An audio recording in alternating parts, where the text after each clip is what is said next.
Mesdames et messieurs, bienvenue à toutes et à tous dans Informel, votre émission d'actualité qui se fixe entre autres comme objectif d'inclure le plus possible les femmes dans les questions d'actualité à plusieurs niveaux, tout en restant bien sûr ouvert à nos pères, frères, bref, nos moitiés, les hommes. Au sommaire de ce numéro, nous allons parler du fonds de soutien aux projets d'infrastructure de base et de développement social, pardon. Nous allons parler de basketball U19. Les championnes en titre, à savoir les Maliennes, n'ont pas participé au championnat. Nous allons demander pourquoi.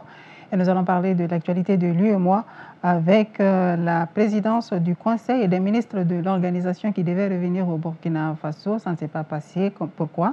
Et nous allons parler de l'ONU, notamment la Commission des droits de l'homme ou des démissions. Il est question de démission. Voilà pour le sommaire et pour décortiquer ces différents sujets aujourd'hui sur le plateau. Nous sommes avec Modibo Mao Makalou. Il est économiste. Bonsoir. Bonsoir, madame. Bienvenue sur ce plateau. Plaisir encore. Et Aminata Dédé Sissoko, notre journaliste sportive. Bonsoir Dédé. Bonsoir Sokona. Bienvenue bonsoir sur le plateau de Informel. Merci, c'est un plaisir pour moi encore une fois de plus de me retrouver sur ce plateau. Et Kumbaba, présentatrice et communicatrice. Bonsoir Kumba. Bonsoir Sokna et bonsoir à Aminata et mon grand frère Mao. C'est toujours un plaisir d'être avec lui sur le plateau. Plaisir partagé. Et comme Dédé aussi l'a dit, merci beaucoup à nos spectatrices et spectateurs et nous continuons à les inviter à nous envoyer leur feedback pour la nouvelle émission informelle et les propositions d'amélioration et les critiques constructives. D'accord, donc encore bienvenue à toutes et à tous. Et juste une parenthèse avant de traiter les différents thèmes dont nous venons de vous parler dans le sommaire. Les résultats du DF sont tombés ce jeudi 17 juillet 2025 et au niveau national, c'est une fille du nom de Habibatou Kotin Koulibaly qui est arrivée première. C'était la première nationale. Elle est du Britannique militaire avec une moyenne de 18,27. Donc, toutes nos félicitations à Habibatou. Oui, elle est première, mais je pense que sur les 10 premiers, je pense que 7 sont des femmes. Et depuis 3 ans, toutes les premières du DEF sont des femmes. Félicitations. Mais on sait que les premières dans la classe Mao, les premières dans la classe, c'est les femmes. Donc, félicitations à Habibatou, félicitations à tous les amis et pour ceux pour qui ça n'a pas marché cette année. C'est difficile, mais on leur dit courage. Et voilà, nous en venons donc au point de l'actualité que nous allons aborder dans ce numéro, notamment le fonds de soutien. Le projet de loi portant ratification de l'ordonnance 2025-008 PTRM du 7 février 2027 portant création du fonds de soutien au projet d'infrastructure de base et de développement. Donc l'objectif de ce fonds est de soutenir entre autres financièrement les initiatives publiques, d'améliorer les conditions de vie des populations. Et c'est le 14 juillet dernier, lundi, donc le taux du fonds avec sa mise en place il y a quelques mois, quelques 6-5 mois, a été estimé à 34,7 milliards de francs CFA et 24 milliards ont été remis au ministère de l'Énergie et de l'Eau mercredi 16 juillet 2025. Alors on vient du côté de nos invités. Ce fonds, quand on a commencé à en parler, quand le gouvernement a commencé à en parler, ça a beaucoup fait parler partout. Et surtout, on avait l'impression que beaucoup n'étaient pas d'accord avec, les gens ne comprenaient pas. Et la réponse du gouvernement, en résumé, c'était que ça allait aider les Maliens à résoudre bon nombre de problèmes, notamment les questions d'énergie avec les coupures d'électricité qu'on connaît. Donc, malgré les avis négatifs qu'on a pu recevoir, entendre là-dessus, par-ci et là. Est-ce que ce fonds, en quelque sorte, c'est de là que pourrait venir la solution pour certains des problèmes des Maliens? Merci pour votre question. Je pense que, vous savez, la politique économique est basée sur 2 piliers. La politique fiscale, c'est-à-dire comment nous gérons nos dépenses et les recettes budgétaires. Parce que l'État doit avoir un budget d'État dans lequel il y a les recettes qui permettent d'effectuer les dépenses, que ce soit la santé, l'éducation, la sécurité, la défense, etc., l'environnement. Donc, pour cela, nous avons quand même aussi un problème dans notre pays, c'est ce qu'on appelle un déficit budgétaire. Ça veut dire que les dépenses budgétaires sont toujours supérieures aux recettes budgétaires. Ça veut dire qu'on dépense plus que ce qu'on engrange comme recettes. Donc, il y a une différence, un gap, un écart qu'il faut financer.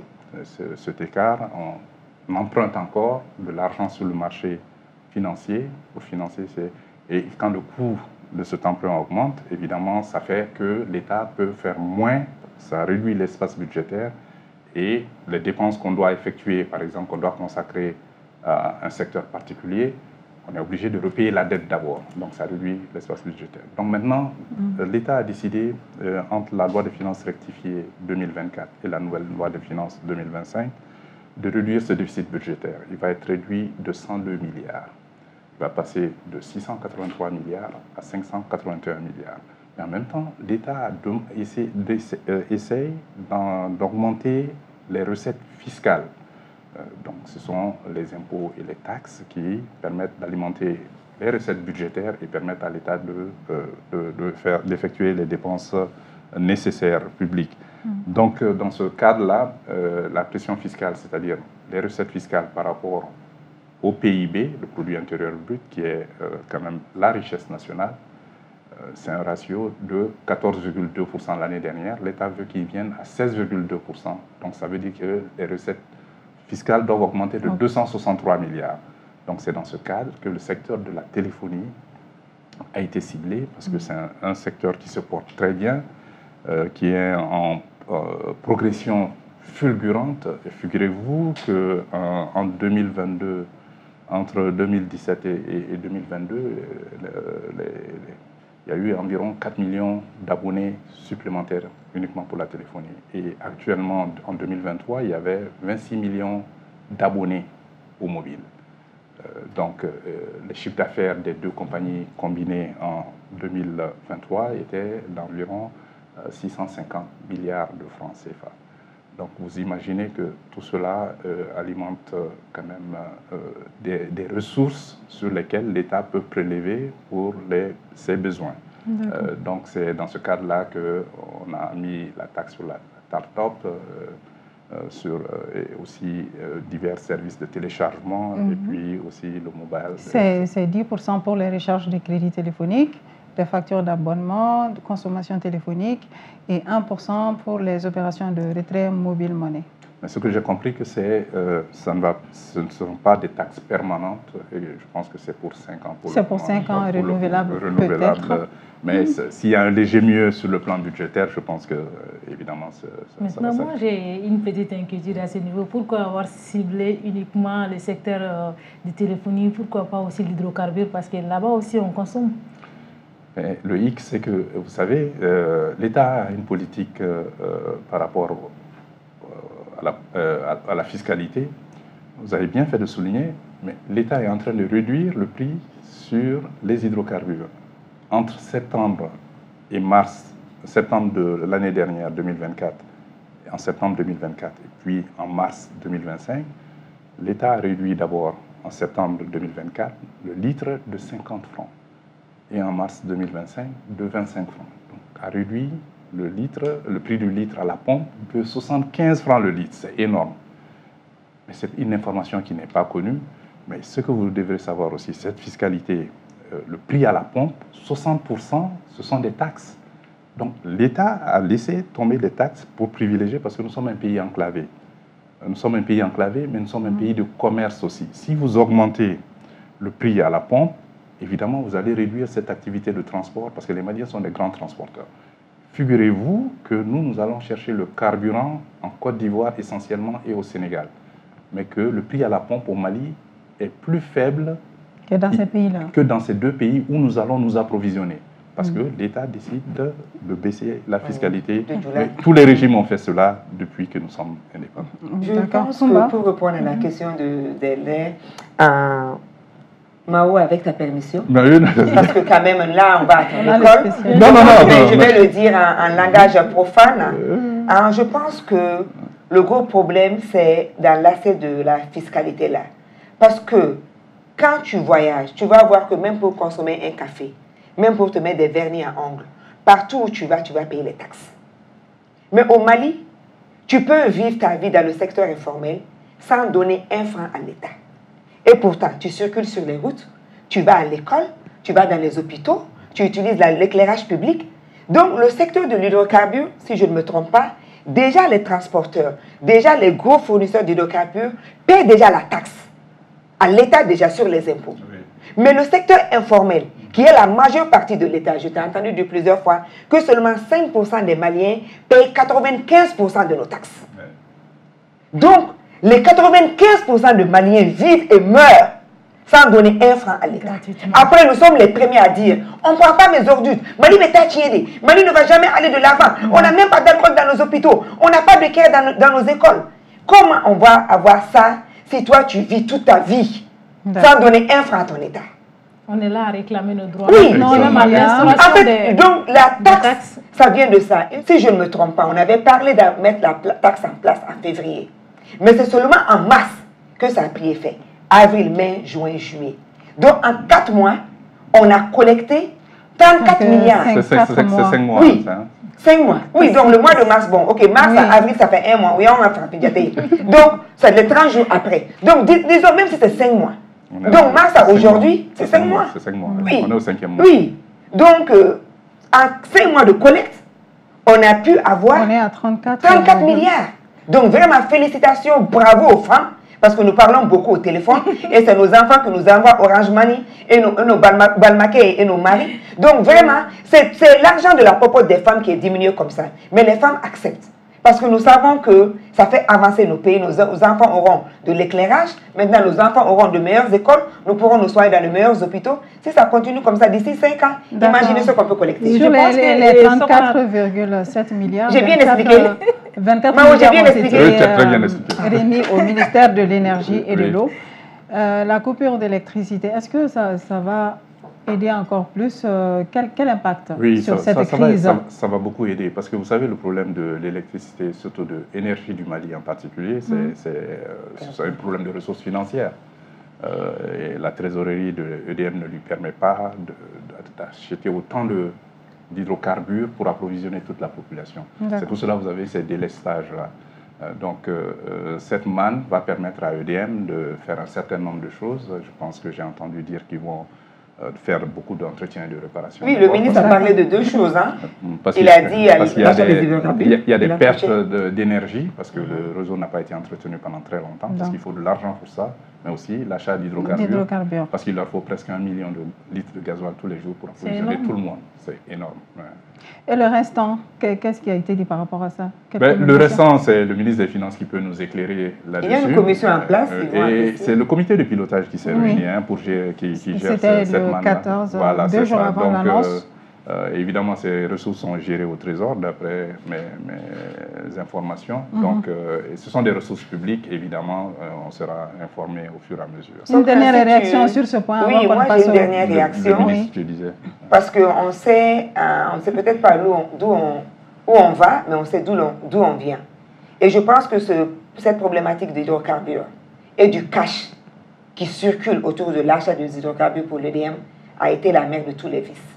Donc, j'espère que le ministre, avec toutes les parties prenantes, vont vraiment beaucoup travailler. Parce que quand on entend 34 milliards, c'est beaucoup d'argent. Donc, j'espère qu'on va vraiment payer attention pour que cet argent-là, cette somme colossale ne soit pas encore la cause pour réactiver certains maux endémiques que nous connaissons, qui est la corruption et le népotisme. Parce que EDM, avec beaucoup d'argent pour l'achat d'hydrocarbures, il faut vraiment veiller là-dessus. D'accord. Je dirais que ce qui va arranger surtout les femmes et les enfants, parce que les premières victimes, c'est les femmes et les enfants, c'est de savoir à quand est-ce que tout cela va terminer. Et avec les 22 milliards qui ont été remis, 24 milliards qui ont été mis à leur disposition et qui nous donnent vraiment une date pour nous rassurer que ça sera la fin des coupures. Voilà, ça sera la fin des coupures et que enfin les femmes vont se mettre à vendre les glaces avec les frigos et autres là, parce que il y a tout beaucoup fonctionne de commerces qui sont vraiment à terre à cause de des ça. difficultés. D'accord. Donc nous allons passer au second point de ce programme, notamment un point sport, basketball. les U19 c'est bien ça? C'est ça. Les championnes d'Afrique en titre, ce sont les Maliennes.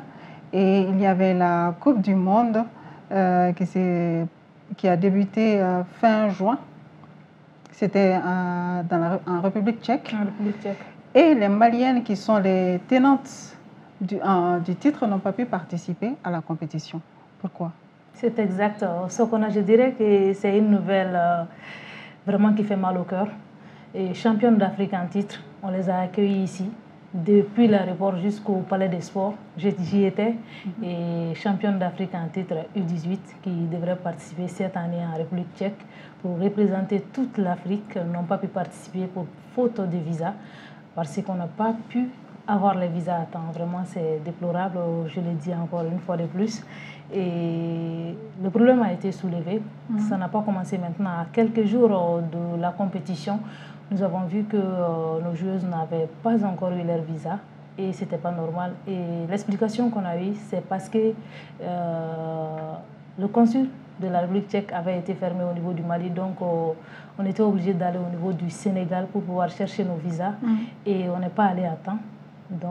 C'est le Mali qui n'est pas allé à temps. Oui, d'après les explications, le Mali n'est pas allé à temps parce que le président de la Fédération malienne de basketball, Jean-Claude Sidibé, a tenu une conférence juste avant l'ouverture des Jeux et pour annoncer que vraiment ils ont tout mis en place pour que les jeunes filles puissent avoir leur visa, mais malheureusement elles n'ont pas pu avoir de visa et les staffs complets. Et on nous a renvoyés vers le Sénégal. Arrivé au Sénégal là-bas, on a dit qu'il y avait beaucoup de visas en traitement, donc toute l'équipe ne pourrait pas être prise en charge à temps. Donc à cause de ça, on a été envoyé aussi vers l'Espagne. L'Espagne devait nous fournir un visa. C'était un visa qui ne nous permettait pas non plus d'avoir accès à la République tchèque. Donc la République tchèque a refusé. C'est purement politique, on peut le dire, c'est déplorable. Le sport et la politique, vraiment, ne sont pas sur le même chemin. Est-ce que c'est ce qui est ressorti de la conférence de la fédération ou bien ça c'est une opinion C'est ressorti de la conférence, on peut le dire, que c'est purement politique. C'est parce que le Mali n'est pas en phase avec la République tchèque qu'on nous a refusé le visa. Et on ne peut pas comprendre ça. Le sport est vecteur de paix et de cohésion. On ne peut pas comprendre que sport et politique sont mêlés. Qu'on pénalise en plus des champions en titre. Des champions en titre. Le Mali devait être le deuxième pays à représenter l'Afrique en plus du Nigeria. En ce moment, le Nigeria est le seul pays d'Afrique qui représente le Mali. Et malheureusement, on ne va pas pouvoir participer à cette compétition cruciale pour nos joueuses qui allaient avoir la chance de rencontrer des vrais recruteurs. Pour être remarqués à l'international. À l'international, parce que c'est une chance favorable à leur carrière. Exactement ce qu'on a. D'accord, mais qu'est-ce que la fédération prévoit? Qu'est-ce qu'elle prévoit comme action pour se faire entendre son désaccord? Et la fédération malienne aussi bien que la fédération internationale de basketball, est-ce qu'il y a des actions qui sont prévues? Il y a eu des demandes, on attend des résultats. Vraiment, on aimerait que la FIBA ne laisse pas cette affaire-là ici parce qu'on ne peut pas vraiment accepter que des champions à titre restent au pays et que des carrières soient vraiment anéanties de cette manière-là. Donc, on attend des résultats. Des demandes ont été formulées au niveau de la fédération, donc on les attend. Les résultats ne sont pas encore là. Ne sont pas encore là, mais ce qui est à noter, c'est qu'on ne va pas participer. Et le championnat se poursuit? Le championnat se poursuit, bien sûr. Le Mali a déclaré forfait sur les 3 premiers matchs, déjà. Okay. Je crois savoir que le ministre des Affaires étrangères du Mali a promis une protestation vigoureuse contre le fait que nos joueuses n'aient pas pu participer à ce tournoi pour représenter l'Afrique. Mais je vais rappeler quand même que la République tchèque est un ancien ami, un vieil ami du Mali. Vous savez qu'en 1962, le franc malien était fabriqué en Tchécoslovaquie. À l'époque, c'était les deux républiques qui étaient ensemble. Et il y a beaucoup de Maliens qui ont étudié là-bas. Mais ce que je puis ajouter, c'est que, évidemment, il y avait des militaires tchèques ici dans la MINUSMA et puis dans les opérations qui avaient lieu ici. Et ils avaient ouvert une ambassade ici qui a été fermée. Et donc, les relations sont très fraîches entre le Mali et la République tchèque. Les relations ne sont pas bonnes. Donc, je n'ai pas le détail de ce qui s'est passé par rapport aux basketteuses, mais entre les deux États, il y a beaucoup de friction et ils sont repartis très mécontents. parce que j'ai eu la chance de rencontrer l'ambassadeur que je connaissais, et je sais qu'ils sont partis très frustrés. Mais est-ce que cela a un impact direct sur ce qui s'est passé? Je pense qu'il y a un lien, mais je ne peux pas corroborer plus parce que je n'ai pas des éléments palpables pour appuyer cela. Mais c'est vraiment dommage et je pense qu'on devrait laisser le sport en dehors de la politique. Mais, voilà. Et puis la République tchèque fait partie de l'Union européenne, donc un pays tiers aurait pu donner un visa Schengen. Mais comme vous l'avez dit, le recours c'était l'Espagne. Mais même si l'Espagne donne, si les Tchèques ne veulent pas recevoir cette équipe. Donc c'est le non-dit de cette histoire, parce qu'un autre pays, l'Allemagne ou bien l'Espagne aurait pu donner ce visa. Mais si les Tchèques ne veulent pas recevoir l'équipe malienne, elle n'ira pas. Et cela n'est pas normal. Combat. Bon, c'est malheureux. Et j'espère que nos autorités, c'est vrai que mes ministres favoris, parmi en tout cas les ministres, son Excellence Abdoulaye Diop et puis Abdoulaye Fomba, ont parlé, ont fait des communiqués, mais je voulais qu'ils s'investiguent plus pour voir, parce que l'enquête, oui, parce que si déjà tu sais que tu es en bruit avec quelqu'un, tu mets la loi de ton côté. Parce que je ne suis pas dans le sport, mais je suis une femme. Mais je sais d'abord l'engouement et le sérieux qu'il y a dans le suivi de nos équipes masculines, ce n'est pas la même chose qu'il y a dans le suivi de nos équipes féminines. Et le Mali a toujours des problèmes pour voyager. Si nous voulons qu'à la 24e heure, les gens se plient pour rentrer dans notre agenda, alors qu'on n'est même pas amis, ils ne vont jamais le faire. Cette première demande de visa là, à l'endroit du consulat tchèque à Dakar, c'est venu quand? Ça serait bien de connaître cette date. Quelle est la première fois que le Mali a déposé sa demande? J'aimerais vraiment que le Premier ministre Abdoulaye Maïga, et même s'il le faut que le chef de l'État, regarde pour qu'on arrête vraiment, je suis désolée, avec tout le respect, cet amateurisme-là, surtout avec nos équipes féminines. Non, c'est toutes les équipes. Hein. Parce que le visa Schengen, tout le monde sait que la loi du visa Schengen, le pays d'entrée, c'est le pays où tu vas visiter d'abord. Donc je pense qu'on a voulu utiliser seulement l'Espagne comme transit. Or, ce n'est pas la loi de Schengen. Donc, après, l'Espagne a proposé un match amical. Si je ne me trompe pas. Donc, je ne sais pas ce qui s'est passé au niveau où le temps ne permettait pas. Parce que si tu avais fait un séjour en Espagne, tu as joué ton match, les Tchèques ne peuvent pas te refuser. Non, le visa Schengen a été... Non, ils ne peuvent pas refuser le visa Schengen. Non, ils ne peuvent pas. C'est pas ça. Que ça donne pas accès non, ça donne accès. Si, mais ça donne accès. Non, il faut te renseigner. Ça donne accès, mais seulement... ça ne peut pas être ton pays d'entrée. Si c'est l'Espagne qui te délivre le visa Schengen, tu ne peux pas sauter l'Espagne pour aller en République tchèque. Tu passes d'abord ton séjour en Espagne et tu peux maintenant aller voir Donc, il n'y avait pas eu ça. Après, vous avez négocié, bon, je dis, comme vous êtes le monde du sport a négocié un match amical avec une équipe espagnole. Mais je pense qu'il ne pouvait pas jouer ce match amical elle ne pouvait pas jouer ce match amical pour être après à temps. Je ne sais pas si c'est à Prague ou à Brno. En tout cas, un très beau pays que j'ai eu l'honneur de visiter. Quand on était enfant, les Tchèques nous donnaient beaucoup de bourses. Nos meilleurs allaient étudier en République tchèque. En ce moment, c'était la Tchécoslovaquie. Mais depuis, ils ont cédé. Donc vraiment, qu'on mène une enquête pour savoir est-ce qu'en âme et en conscience, le Mali est en retard sur le dépôt des visas. Elles n'ont pas pu partir. En tout cas, c'est dommage. En plus, elles sont championnes en titre, qu'elles en pâtissent de cette manière. C'est bien triste. On espère que dans l'avenir, des choses comme ça pourront être évitées et c'est ce qui nous amène à l'actualité continentale. Inform-elle, décryptons l'info, amplifions nos voix. L'actualité continentale, on va commencer par l'Union africaine. Les dirigeants de l'Union africaine qui se sont rencontrés dimanche 13 juillet à Malabo, en Guinée équatoriale. Il a été question d'accélérer l'intégration continentale et aussi mettre l'accent sur la zone libre d'échange continentale africaine, ZLECAf. On va venir vers M. Makalou. Oui. Pouvez-vous nous parler un peu de cette zone de libre-échange ZLECAf? Vous savez, la zone de libre-échange continentale africaine a été mise sur les fonds de bâtiment. Elle est devenue opérationnelle depuis le 1er janvier 2021. Mais en fait, c'est un vieux rêve des pères fondateurs du panafricanisme de créer quand même une Afrique fédérale Et vous savez que le 25 mai 1963, c'est l'Organisation de l'Unité africaine qui a été créée en Addis Abeba, le 25 mai 1963. Et ensuite, à Sirte, en l'an 2000, il y a l'Union africaine qui a été aussi créée, qui a pris le relais maintenant et qui maintenant, à travers sa vision 2063, à l'horizon 2063, en 2013, l'Union africaine a élaboré une vision qui est pour les 50 prochaines années à partir de cette date, donc jusqu'en 2063, pour une Afrique unie, prospère et en paix.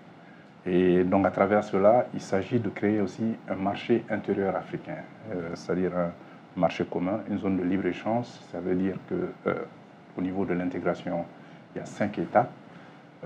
La première étape, c'est la zone de libre-échange. Ça veut dire qu'on élimine les barrières tarifaires et non tarifaires. Ça veut dire qu'on peut se mouvoir à l'intérieur entre les membres, on peut se mouvoir à l'intérieur sans restriction. Donc la dernière étape, l'étape ultime pour l'intégration africaine, c'est l'union économique et monétaire. C'est-à-dire qu'on va vers l'harmonisation des politiques économiques. La même monnaie pour tout le continent. Une monnaie continentale, une diplomatie continentale, une armée continentale. On n'a pas de passeport africain. Tout cela, c'est à l'horizon 2063. C'était l'objectif des pères fondateurs en 1963 et c'est encore l'objectif des dirigeants africains en 2063.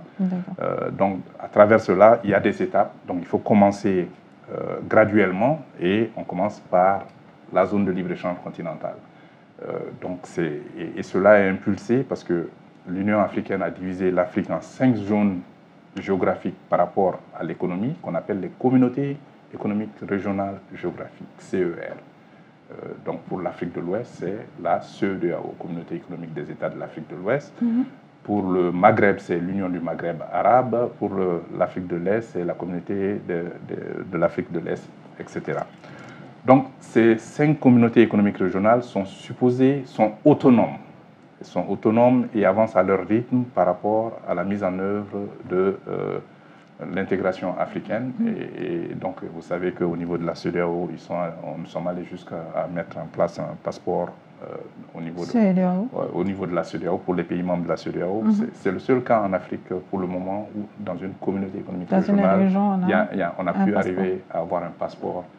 Mais encore, il y a beaucoup de difficultés pour voyager d'un pays à un autre, y compris à l'intérieur d'une même communauté économique régionale. Ce n'est pas le cas en Afrique de l'Ouest. Donc, il y a cela et il y a aussi des aspects économiques parce que l'idée d'avoir quand même l'intégration, c'est en fait d'avoir un marché intérieur. Ça veut dire que, comme s'il n'y a pas de droit de douane, ça veut dire que si vous pouvez aller vous établir au Zimbabwe, ou si vous voulez exporter ou en tout cas aller travailler là-bas, ou vous pouvez vous établir là-bas, vous pouvez aller vendre et acheter partout en Afrique, si cela était encore le cas dans l'intégration économique. Donc ce marché intérieur, parce qu'aujourd'hui, depuis 2023, les Africains ont atteint le chiffre critique de 1,5 milliard de personnes. Et les études empiriques ont démontré que les Africains, quand ils commercent entre eux, ont tendance à faire de la transformation, c'est-à-dire à créer de la valeur ajoutée en produits semi-finis, en produits finis. Et c'est cela qui fait augmenter le revenu. Parce que quand vous transformez, le processus de transformation permet d'augmenter les prix et les revenus de ceux qui sont impliqués. Et cela crée des emplois aussi, parce que nous avons un gros problème, parce que l'Afrique aujourd'hui, nous avons la population la plus jeune de tous les continents. Nous avons le deuxième continent le plus large après l'Asie. L'Afrique aujourd'hui fait 30,5 millions de kilomètres carrés. Et avec cela, nous avons une population très jeune, comme je l'ai dit. L'âge médian en Afrique est de 19 ans. Il est de 42 ans en Europe. Donc il faut transformer ce défi démographique en dividende. Mais pour cela, il faut que les gens, cette jeunesse, soit d'abord sécurisée, dans un endroit sécurisé qui est la paix, parce que sans paix, il n'y a pas de facteur de développement. Les deux sont indissociables. Il faut la paix et le développement en même temps. Donc, il faut quand même sécuriser cette population, il faut la nourrir, il faut l'instruire, et aussi il faut lui donner les moyens de savoir Une bonne éducation. Oui, l'enseignement. Donc, et à travers cela aussi, il faut l'enseignement, il faut renforcer le capital immatériel, l'enseignement, c'est-à-dire la recherche, la technologie, la science, tout cela. Et aujourd'hui, nous sommes traversant la 4e révolution industrielle, la révolution numérique. Qui de mieux que la jeunesse pour porter cela? Donc, mais encore faut-il que nous avons un gros problème au niveau de l'Afrique, c'est au niveau des coûts des facteurs de production, le capital physique. Il y a encore 40% des Africains qui n'ont pas accès à de l'électricité. Vous imaginez? Et nous avons le continent... L'éducation même, avant même l'électricité, l'éducation même, le savoir. Non, mais avant l'électricité, la nourriture, un tiers de l'Afrique n'arrive la sécurité dont vous avez parlé aussi. L'Afrique n'arrive pas à se nourrir. Nous importons encore un tiers de ce que nous consommons qui vient en dehors du continent, alors que nous avons 65% des terres arabes non cultivées. Oui, un continent très riche, ils ont donné des chiffres. Le continent détiendrait 50% des réserves mondiales de manganèse, 80% de platine, 47% de cobalt, des ressources pétrolières, gazières, agricoles. Malgré tout ça... Donc, avec les ressources pétrolières, vous savez qu'il n'y a que 8 pays qui exportent en Afrique les hydrocarbures. 38 sont importateurs nets. Par exemple, nous, au Mali, notre premier poste d'importation, ce sont les hydrocarbures. 35% de tout ce que nous achetons à l'extérieur sont des produits hydrocarbures avec les dérivés. Donc avec cela, nous avons la terre, le soleil, et nous devrions commencer par la révolution agricole. La Chine a commencé par ça, l'Inde a commencé par ça. Même les Européens, après la Seconde Guerre mondiale, il faut se nourrir d'abord. La politique agricole commune. Il faut être autosuffisant, il faut se nourrir, mais compter sur soi-même, la souveraineté alimentaire. Donc maintenant, cet ensemble d'intégration, ça concerne aussi la monnaie. Vous savez qu'en Afrique aujourd'hui, nous avons 54 pays membres de l'Union africaine, mais nous avons encore 40 monnaies. Et ces monnaies, souvent, ne sont pas convertibles entre elles. Bon, maintenant, l'Union africaine, à travers Afreximbank et puis la ZLECAf, sont en train de mettre en place des systèmes de paiement. Parce qu'avant, entre deux pays qui ont des monnaies locales, il fallait aller jusqu'en Europe pour faire la compensation. Donc ce travail est en train de se faire maintenant. Et nous avons 8 champions maintenant qui sont quand même en train de mener la danse, qui sont en train en tout cas d'expérimenter un certain nombre de choses pour quand même fluidifier les échanges. Parce que, le Kenya, Rwanda, quels sont ces 8 pays-là? Je ne peux pas te les citer parce que pour le moment. Mais écoute, les échanges intra-africains sont encore parmi les plus faibles au monde. Nous sommes qu'à 17%, alors qu'en Asie, ils sont à plus de 50%, et en Europe, ils sont au-delà de 70%. D'accord. Kumba, une réaction par rapport à ça? Bon, ce que moi j'allais dire, c'est que par rapport à tout ça, l'Union fait la force, on nous dit. Tous les autres pays, on a parlé tout de suite avec le cas du sport de Schengen, l'Union européenne, les États-Unis d'Amérique, l'Amérique latine. Donc, c'est très bien si l'Afrique pouvait se réunir. Mais malheureusement, l'Afrique est toujours dans son esprit de post-colonisé et les intérêts post-coloniaux semblent être divers. Donc, nous, on est dans la dynamique de l'AES. Où est-ce que l'AES se reconnaît dans tout ça? Parce qu'autant l'Union africaine a son agenda 2063, autant nous, on a notre Mali, Tasrakora, Kabessa, Baflani, Bioroli, Sabama. Donc, non, on a notre agenda 2063 aussi. Bien sûr. Et on a l'AES aussi. Et nous voulons aussi, je pense que sur notre prochain point, on va en parler. On veut aussi avoir notre indépendance financière, économique, monétaire. Donc, est-ce que tout cela va rentrer dans l'agenda global 2063 de l'Union africaine? Vivement l'unité de l'Afrique, mais je pense qu'on est encore très loin tant qu'on ne se dit pas certaines vérités. Tu sais, l'AES, c'est une confédération. C'est une bonne chose que ces 3 États se parlent et harmonisent sur 3 piliers. Peut-être que vous pourrez l'évoquer dans ce point ici. Voilà, parce qu'on en arrive justement à l'UEMOA, notamment la présidence tournante du Conseil des ministres qui devait revenir au Burkina Faso, mais ça ne s'est pas passé comme ça. Et ça, c'est vraiment pas mon domaine. Ça, j'ai mon maître. Parce que je lui ai demandé même. Non, il me dit qu'aucun État membre de l'UEMOA qui a 8 pays n'a le veto. Donc, normalement, c'est comme si je voyais un G5 bis où le Tchad a refusé de donner la présidence au Mali et on est sorti. Donc, tout ce que je peux dire, la raison prime sur le cœur. Donc, que nos autorités des 3 pays réfléchissent bien. La revanche se mange à froid. Donc, que personne ne nous pousse à claquer la porte alors qu'on n'est pas prêt. D'accord. Vous parliez tout à l'heure de 8 pays. On va rappeler le nom de ces 8 pays. Il s'agit du Bénin, du Burkina Faso, la Côte d'Ivoire, Guinée-Bissau, le Mali, le Niger, le Sénégal et le Togo. Alors pourquoi qu'est-ce qui se passe au sein de l'UEMOA? Je ne sais pas, Koumba va peut-être me le dire, parce que moi, je n'ai pas vu de communiqué officiel. Il n'y en a pas eu, c'est le Burkina surtout qui en a parlé. D'aucun des 8 pays. A parlé. Et l'UEMOA aussi n'en a pas parlé. Bon, l'argent n'aime pas le bruit, et les Argentins font très attention à ce qu'ils disent. Et ils font surtout attention à ne pas éclabousser, parce que ça peut avoir des conséquences. Nous avons un marché financier où les États se financent. S'il y a des bisbilles comme ça peut effrayer les investisseurs. Donc, faisons très attention à ce que nous disons, suivons un peu les autorités et l'information officielle. Mais maintenant, l'UEMOA, vous savez, c'est une union économique et monétaire. Comme je vous l'ai dit, c'est l'étape ultime de l'intégration régionale. Maintenant, nous avons commencé par l'intégration monétaire, le franc CFA, et ensuite on a ajouté l'intégration économique régionale, c'est-à-dire l'UEMOA a été créé le 10 janvier 1994, alors que l'UMOA, qui consacre la Banque centrale et le franc CFA, a été créé le 12 mai 1962. Mais les deux se rejoignent et ce sont les deux textes qui vont ensemble. Maintenant, pour parler du fonctionnement de ce dont vous avez parlé, le Conseil des ministres, la présidence du Conseil des ministres, ce sont les textes de l'UMOA, l'Union monétaire ouest-africaine, qui a été créée en 1962, mais les textes ont été amendés plusieurs fois. Et je pense que la dernière fois, c'était en 2007. Non, en 2019, le 21 décembre 2019, que les derniers textes, les accords de coopération monétaire ont été signés concernant les arrangements que nous avons avec la France par rapport à la gestion du franc CFA. Maintenant, les textes de l'UMOA fixent aussi la gouvernance de l'UMOA, l'Union monétaire ouest-africaine, et de l'UEMOA, l'Union économique et monétaire ouest-africaine. Donc, ça veut dire qu'il y a d'abord la conférence des chefs d'État et de gouvernement, qui est l'instance suprême de prise de décision.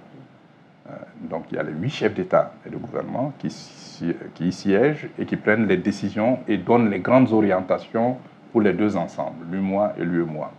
Et maintenant, les conseils des ministres, maintenant, est assuré à tour de rôle par chacun des pays.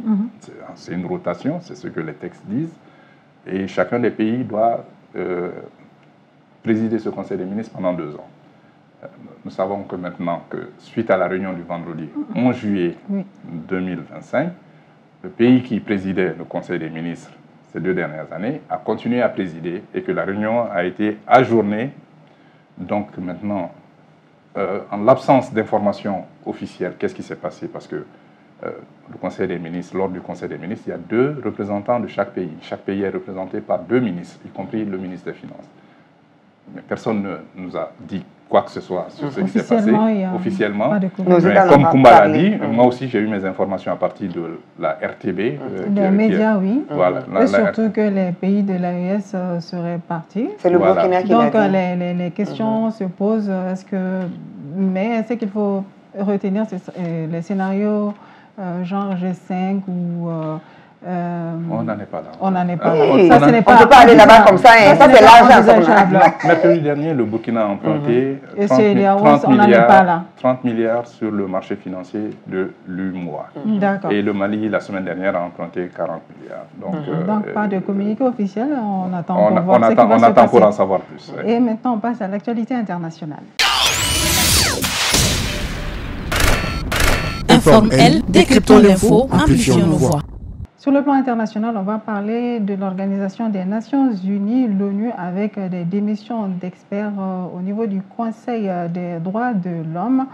Il s'agit surtout d'experts qui sont liés aux questions des droits de l'homme à Gaza, où actuellement l'armée israélienne mène des opérations. Koumba, est-ce que vous avez suivi cette information? Je suis ça tous les jours parce que depuis la triste journée du 7 octobre, ça fait 2 ans que nous vivons cette actualité tous les jours. Ce que je peux dire en tant que descendante de peuples ayant suivi l'esclavage, la colonisation, donc des violations graves, des crimes contre l'humanité, je suis sympathisante de la douleur du peuple juif.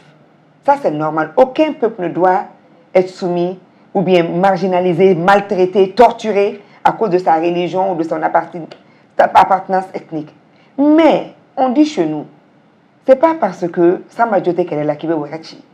Donc le berger a beau fauter, on va pas quand même mettre la poudre et tout le pâturage un truc en péril.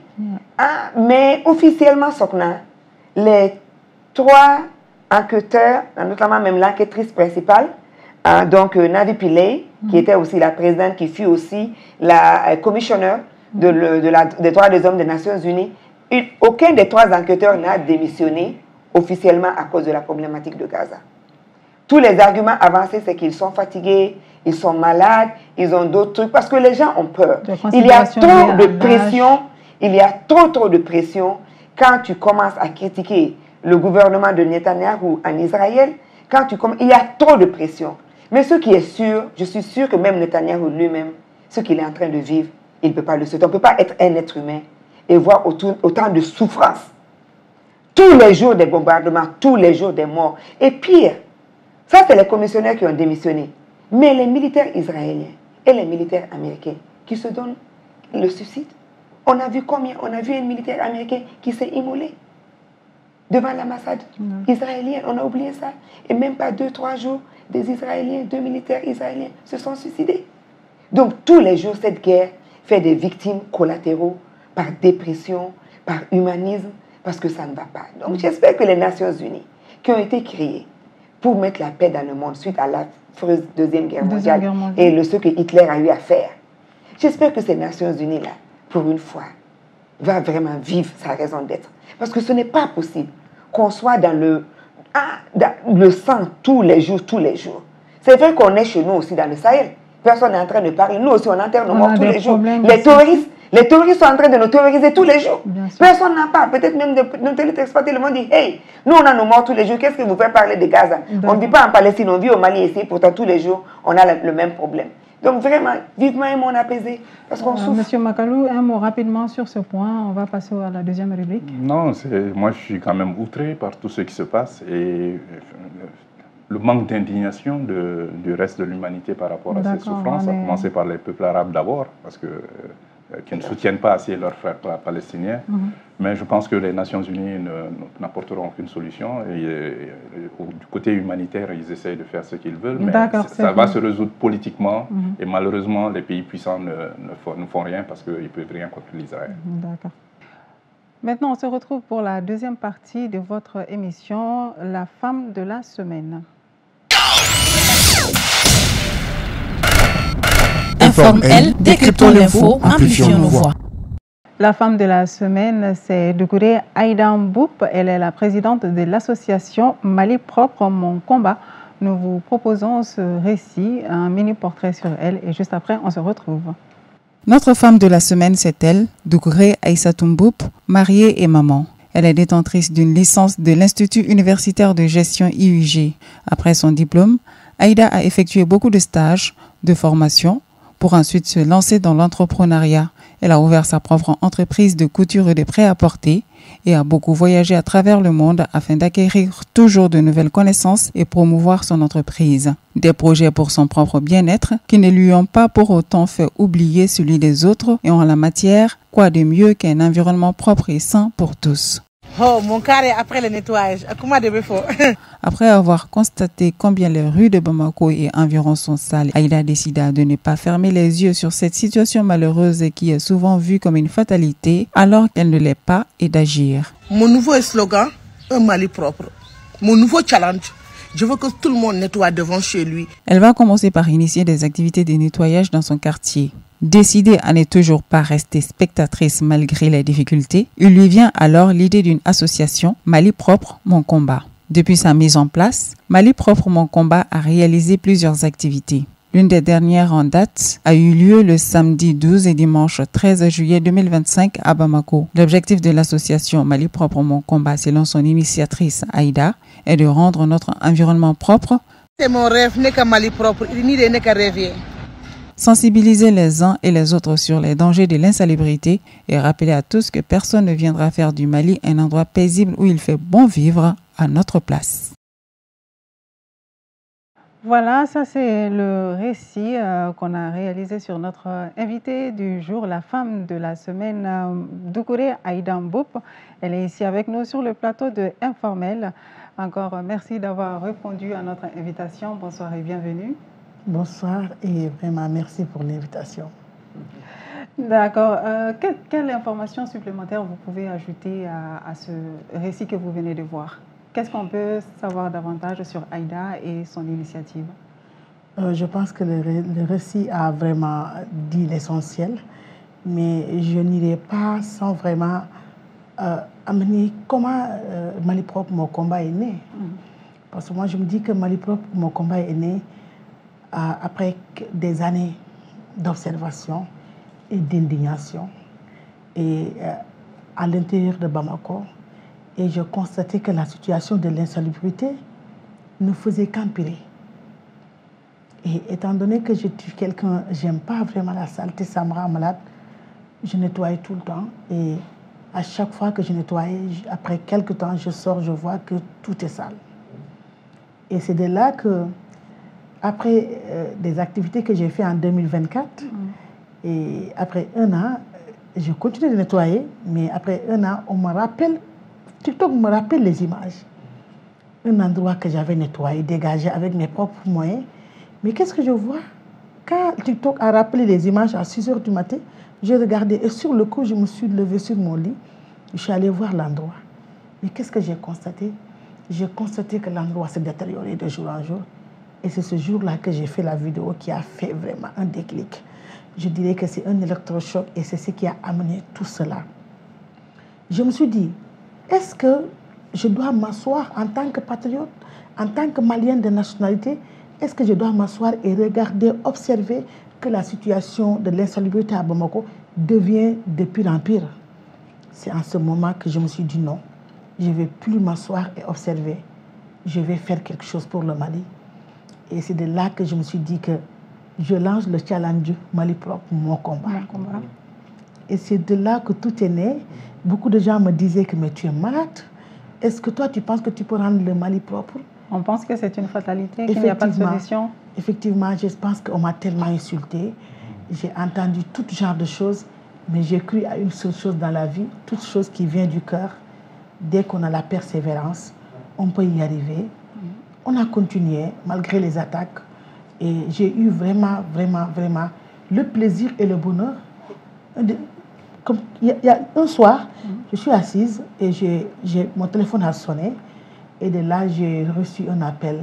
C'était la sœur du ministre de l'Environnement. Après, elle a pris, elle dit c'est le ministre de l'Environnement, Aïda. J'aimerais vraiment qu'on se donne la main pour rendre ce pays propre. Et ce jour-là, j'ai dit à madame le ministre, je ferai tout de mon possible pour rendre ce pays propre. Et aujourd'hui, quand je vois l'engagement de la population, l'engagement de tous les Maliens, je me dis que c'est un rêve qui se réalise. Oui. Parce que ce cri de cœur, qu'est-ce qui s'est passé? Ça a trouvé que tout le monde avait ce plaie. Mais tout le monde en souffrait. Tout le monde en souffrait, mais tout le monde avait peur de parler. Donc c'est là que moi j'ai touché quelque chose qui faisait mal à tout le monde. Et oui. Et le week-end dernier, avec des influenceurs, vous avez ciblé des quartiers que vous êtes allés nettoyer. Effectivement. Le week-end passé, on a vraiment ciblé Nyarela avec les influenceuses du Mali. Elles ont dit aussi que Madame Aïda, vous êtes dans ce combat, ça fait vraiment quelques temps. Nous aussi, on aimerait se joindre à vous. Je leur dis que c'est un plaisir. Effectivement, moi, c'est ce que je cherchais. On a ciblé Nyarela et ça s'est bien passé. Vous avez un petit accent quand même qui me fait penser à notre voisin du Sénégal. Alors l'histoire, c'est... L'histoire, je vais revenir. Oui. Je pense que ma maman est malienne, mon grand-père est malien. Il ne faut pas qu'on oublie qu'avant, c'était la fédération malienne. Et qu'est-ce qui s'est passé? Mes grands-parents ont quitté le Mali, allé au Sénégal. Avec l'éclatement, mon grand-père est resté au Sénégal et mes parents sont nés au Sénégal. Ma maman s'est mariée au Sénégal et moi je suis née au Sénégal. Et revenir encore me marier au Mali. Et j'ai mon mari qui est malien. J'ai aussi ma famille maternelle, tous présents au Mali. Au Mali, oui. D'accord. Donc, deuxième point, cette semaine ou durant tout le mois, quel est le point de l'actualité qui a retenu votre attention? Est-ce qu'il y a un point particulier dans tout ce qui s'est passé? Que je retiens toujours, c'est tout le temps on parle des fonds de soutien et tout le monde crie. Moi, personnellement, franchement, Aïda, je suis totalement d'accord. Parce que je me dis qu'on ne peut pas faire développer un pays sans des sacrifices. Il faut savoir que dans tous les pays au monde entier, il y a des taxes qui sont appliquées à la population. Et ce sont ces taxes qui permettent au gouvernement de s'en sortir, de gérer certaines dépenses vraiment et de faciliter beaucoup de choses. Je peux vous donner quelque chose. Je suis allée en Turquie il n'y a pas longtemps. J'arrive au début, pour prendre le chariot, c'était 1 euro. Aujourd'hui, c'est monté à 2 euros. Donc, c'est pour vous dire que tous ces belles pays que les Maliens voient, c'est beau, c'est joli, mais c'est grâce à ces taxes que ces pays arrivent à vraiment se développer. Et être aussi beau qu'on les voit sur les images. Et votre message à l'endroit des téléspectateurs, à l'endroit des femmes? Est-ce que tu permets? Oui, vous allez. Avant que je fasse le message, oui. Parce que ça va mettre fin à l'émission. Donc, moi, je pense que c'est peut-être aussi la féliciter et l'encourager pour ce combat qui est notre combat à tous et à toutes. Et peut-être aussi lui demander quelle est la réception des populations par rapport même à la diminution des déchets ménagers. Parce que l'État fait de son mieux, mais on sait qu'on n'a pas les moyens pour d'abord transporter nos déchets de nos maisons aux entrepôts et après faire le recyclage qu'il faut. Nos pays n'ont pas les moyens. C'est un grand défi même pour les pays les plus développés. Mais je pense que si je compare notre enfance, où il n'y avait pas encore de sachets plastiques, où on allait à la boutique avec la petite tasse ou la petite bouteille de recyclage, on allait acheter notre tikadege, les pâtes d'arachide avec le petit vase, tu amènes avec toi, tu retournes avec. On n'avait pas du tout de sachets plastiques. L'arachide, on le mettait dans nos anciens cahiers et tout ça. Donc, on avait moins et les déchets étaient beaucoup plus organiques. Mais aujourd'hui, je vois, si tu vas 10 fois à la boutique, tu amèneras au moins minimum 10 sachets plastiques. Sinon même, chaque produit est dans un sachet plastique. Donc ça, c'est quand même un peu délicat. Est-ce qu'à notre niveau, Aïda, ça ne serait pas bien que ce message aussi de sensibilisation pour qu'on diminue même la production des déchets dans nos foyers et après l'État et les hôpitaux, les industriels, parce qu'on n'a pas que des déchets ménagers, on a aussi les déchets industriels, les déchets, comme on appelle pour les hôpitaux sanitaires, avec le sang et tout. Donc tout ça, c'est des types de déchets qui ajoutent encore à la charge de nos voiries, de nos États. D'accord. Avant qu'Aïda ne réponde, on va prendre toutes les réactions. Comme ça, elle va répondre et terminer avec son message. Est-ce que vous voulez ajouter quelque chose? Non, je dis que c'est un combat noble. Je l'encourage fortement parce que, vous savez, une population en bonne santé est cruciale pour quand même le bien-être des populations. Si vous êtes malade, vous ne pouvez pas travailler, vous ne pouvez pas avoir un revenu. Et en plus, ça demande des structures pour vous soigner. Et malheureusement, il n'y a pas assez de sensibilisation même par rapport à l'hygiène. Parce que, comme Kumba l'a dit, quand nous on était jeunes, il y avait des choses qu'on faisait autour de la maison et des choses qu'on apprenait à l'école. Mais aujourd'hui, la sensibilisation et la communication sont très importantes. Mais moi, l'appel que je voudrais lancer, surtout aux populations, c'est de savoir qu'il y a un lien entre l'eau stagnante et le paludisme. Et la dengue même. Je vois que la plupart des familles, les gens versent de l'eau partout, dans leur rue, derrière leur maison, même là où ils s'assoient. Et donc tout cela fait que les moustiques pullulent et cela augmente le taux de paludisme. Donc un environnement sain vraiment mène à une bonne santé. Donc j'encourage le travail qui est fait. Elle l'a dit, mais le problème il est structurel. Kumba a expliqué, Madame aussi a expliqué que évidemment il faut enlever ces déchets, ça demande des moyens, mais il y a des solutions par rapport à tout cela. Comment aussi même transformer ces déchets en électricité, par exemple, en énergie, dont nous avons fortement besoin en ce moment. Mais l'État doit le faire en partenariat public-privé. Vous savez, l'État ne peut plus, la voirie d'avant ne peut plus persister. Non, aujourd'hui, l'État n'a pas les moyens pour cela. Et les collectivités n'ont pas les moyens pour cela. Mais l'État et les collectivités associées au secteur privé peut trouver les voies et moyens pour résoudre ce problème. D'accord. Comme on est avec Monsieur Chiffre, juste pour Aïda, j'ai vu juste sur Internet que nous avons nos statistiques par de 500 grammes à 1 kilo de déchets par jour par personne au Mali. Donc le minimum, c'est que toi et moi, nous tous, individuellement, nous produisons 1 demi-kilo de déchets par jour. Et ça, that's huge. On devrait en tenir compte et faire désormais attention. Aïda? Ok, je vais essayer de répondre le plus vite possible à la question de Penda et de Kumba. Effectivement, Kumba, je pense que j'ai fait une conférence sur les déchets plastiques. Moi, je dirais aux femmes maliennes et à tout le monde de vraiment éviter le plastique. Éviter le plastique. D'accord. Et éviter, je pense que l'on est devenu tellement paresseux, on ne veut plus fournir d'efforts. Retournons en arrière. Avant, il n'y avait pas assez de plastique. Qu'est-ce que nos grands-parents faisaient? Qu'est-ce qui se faisait? Donc, je dirais aux femmes, je leur lance cet appel, le plastique, c'est la maladie. D'accord. Éviter le maximum de plastique. Et votre message de fin à l'endroit des téléspectateurs des femmes, qu'est-ce que vous leur direz? Surtout. Je lance un message à toutes les femmes de vraiment... parce que quand on dit la salubrité, c'est la femme. D'éviter certains comportements, d'éviter de jeter les ordures. Donc, tu vas laisser passer ça? Tu es d'accord? Oui. La salubrité, c'est la femme et l'homme, c'est tout le monde. On a déjà suffisamment sur nos têtes, Aïda. Parce que c'est ce qu'on s'en dit. Mais qu'est-ce qui se passe? C'est très grave. Non, non, parce qu'on ne peut pas quand la pluie vient, nous sommes des bébés nyamaïka. D'accord, le message est donc on dit aussi aux hommes de payer l'argent pour le ramassage des ordures. C'est très important. C'est l'affaire de tous. Oui, c'est l'affaire de tous. Et de toutes. Et de toutes.